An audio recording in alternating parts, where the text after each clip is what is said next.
মোহতারাম, কাফনে ছেলেদেরকে 3টা কাপড় দেওয়া হয়, কিন্তু মেয়েদেরকে 5টি কাপড় কাফনে কেন দেওয়া হয়? এ ব্যাপারে আপনার কাছে জানতে চাচ্ছি। ভেরি ভেরি ইম্পর্টেন্ট একটা বিষয়। আপনারা সকলে জানেন, আমরা যখন মারা যাব, সবাই তো মারা যাবো একদিন। মারা যাওয়ার পরে কাফন কিন্তু ছেলেদের 3টা কাফনের কাপড়, আর মেয়েদের 5টা। অনেকে অনেকভাবে ব্যাখ্যা করেন। আমাদের দেশে যেগুলো প্রচলিত কথা আর কি, প্রশ্ন উত্তরের ফেরেশতা যখন আসবে, আসার পরে তাদের তো মাথায় কাপড় দেওয়া লাগবে, এই জন্য মনে হয় অতিরিক্ত কাপড় দেওয়া হয়। এগুলো কুসংস্কার, এগুলো বিশ্বাস করা যাবে না।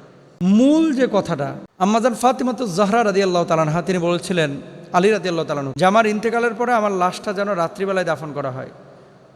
দেখেন পর্দার ব্যাপারে কতটা সচেতন ছিলেন, যে দিনের বেলায় যদি আমার লাশটা খাটিয়াই করে নিয়ে যাওয়া হয়, কোনো পরপুরুষ সাহাবী যদি দেখেন, দেখার পরে হয়তো বা মনে করতে পারেন যে আমার দেহটা কত বড় ছিল, আমি কতটুকু লম্বা ছিলাম।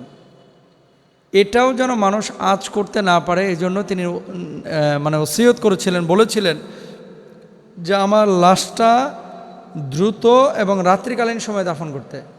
মূলত মেয়েদের 5টা কাফন দেওয়ার মাকসাদও এটাই, যেহেতু শারীরিক অবকাঠামো ছেলেদের থেকে মেয়েদের পরিবর্তিত এবং ছেলেদের থেকে মেয়েদের পার্থক্য রয়েছে, সেহেতু মেয়েদেরকে কাপড়টা বেশি দেওয়া হয় কাফনে 5টা।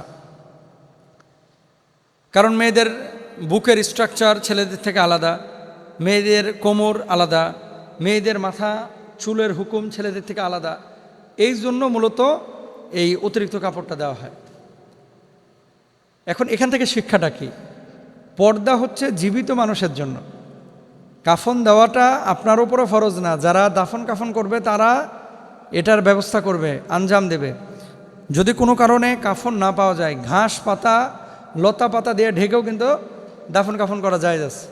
সাহাবী রিদওয়ানুল্লাহি আনহুম আজমাইনদের সময় হয়েছে। এখন জীবিত অবস্থায় আপনি পর্দা করলেন না, মরার পরে 5টা কেন 25টা কাপড় দিয়েও কিন্তু আপনি মায়ের থেকে বাঁচতে পারবেন না। তাহলে জীবিত অবস্থায় আপনার পর্দা করা কি ছিল? দায়িত্ব ছিল।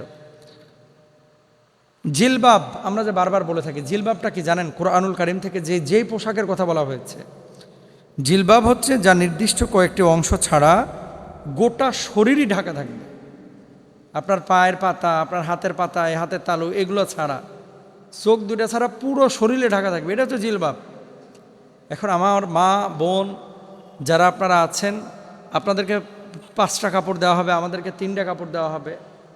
তো মরার পরে কাপড় চাইলেও আপনাকে দেওয়া হবে, কাপড় না চাইলেও দেওয়া হবে। আল্লাহ মরার পরের অবস্থা দেখবে না, দেখবে হচ্ছে জীবিত অবস্থায় আপনি কি অবস্থায় চলছেন। এজন্য পর্দা শুধু মেয়েদের না, পর্দা কিন্তু ছেলেদেরও। ছেলে এবং মেয়ে উভয়কে পর্দা করতে হবে। আর মেয়েদেরকে কাফনে 5 কাপড় এই জন্যই দেওয়া হয়, যাতে করে তাদের শরীরটাকে ভালো করে ঢাকা যায়। আল্লাহ রহম করুক, সমস্ত মুর্দেগানকে আল্লাহ তাআলা মাফ করে দেন।